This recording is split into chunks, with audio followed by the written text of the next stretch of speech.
Good times are rolling in Columbia, Missouri for Eli Drinkowitz and the Tigers. 2023 breakout season. 10 wins, potentially 11 if you can dismantle Ohio State in the Cotton Bowl. But the Tigers, they want more.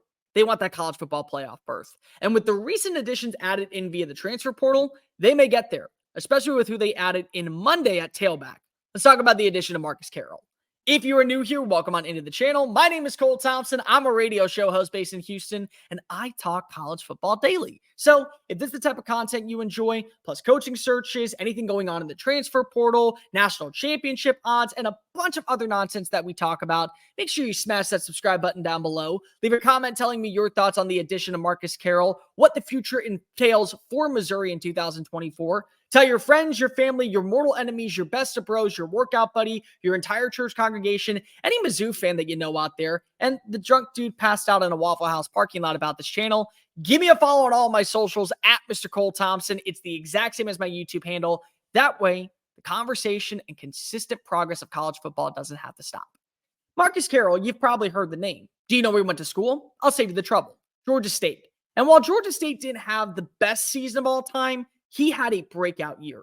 A year that I think a lot of people, when they see him go into the transfer portal, understand that he can win at any level. You don't have to be a G5 player to be a five-star talent. And this is a kid who can absolutely change the identity for any offense. This past season, rushed for over 1,300 yards, averaged roughly about 5 yards per play, found the end zone over a dozen times, and also added in 234 receiving yards. The kid was a human highlight reel down in Atlanta. He was a superstar. And he played pretty well when they had to go face off against LSU late in the season. 88 rushing yards, roughly about 4.6 yards per play.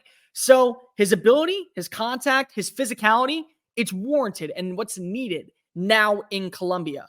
You got to realize one of the biggest blessings that you had at your disposal for Brady Cook and for Luther Burden, Theo Wease, and this offense headlined by Kirby Moore, the new offensive coordinator, was that you had a good run game. Cody Schrader.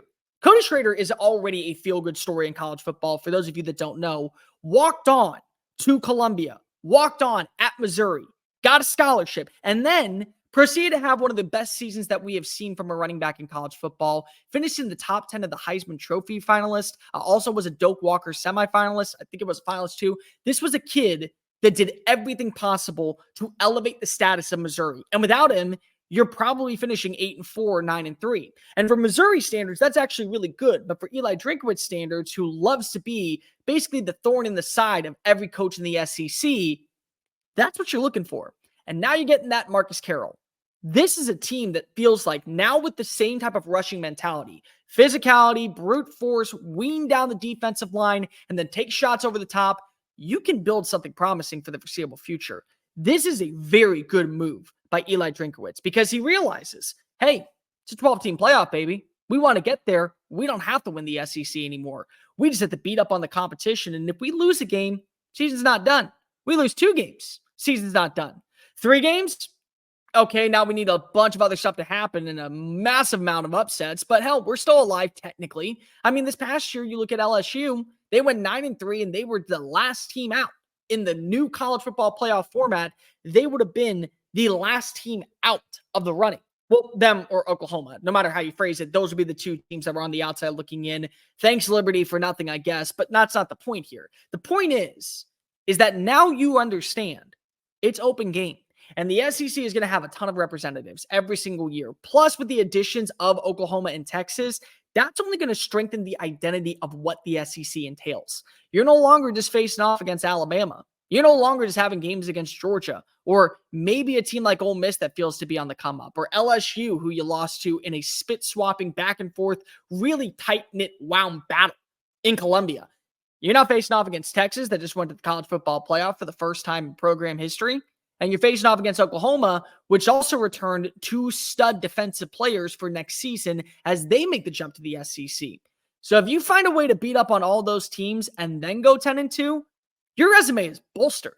And that's why you need a running back like Marcus Carroll. That's why you need to get a player who can fortify your rushing attack and replace the production lost by Cody Schrader, lost by Nathaniel Pete, who are out of eligibility. Now you're adding in 2 exceptional names because this is only one. You also got to remember, Clemson cornerback, Turiano Pride, is back in St. Louis or back in the Missouri area, and he's going to play for the Tigers. So he's not going to replace Ennis Rackstraw on the outside, and now that gives you a number 1 cornerback and a number 1 running back. Really smart move, I think, by Missouri. Really smart move by Eli Drinkwitz, who I feel like is on the come up. This is a coach who has the locker room booming. He has a lot of players that feel like they're going to be retained. You get back Brady Cook, you get back Luther Burden because he can't go anywhere. That's going to be your favorite for the Fred Biletnikoff Award. Theo Weiss potentially if he can come back. I mean, you have talent in the room, and this could only be the start. Marcus Carroll might be the cherry on top, but then when you look at the foundation that could be laid with offensive linemen coming in or defensive linemen or linebackers or any player that feels like they can find a home in Columbia, they're in a really good spot. This is a team that saw drastic changes over the last 2 years, offensively and defensively, to get back to where they belong as a viable threat in the SEC. Because a lot of people kind of forget, Missouri was like that out-of-touch team, like, oh, we need one more roster to come alongside with Texas A&M. Yeah, Missouri, what are you doing? Oh, cool, you want to join? Sure, we'll take your money, and we'll take your brand. And they ended up actually going to the SEC championship before Texas A&M. They went in 2 years. They went in year 2 against Auburn. And this is a team that's gone to the SEC championship multiple times.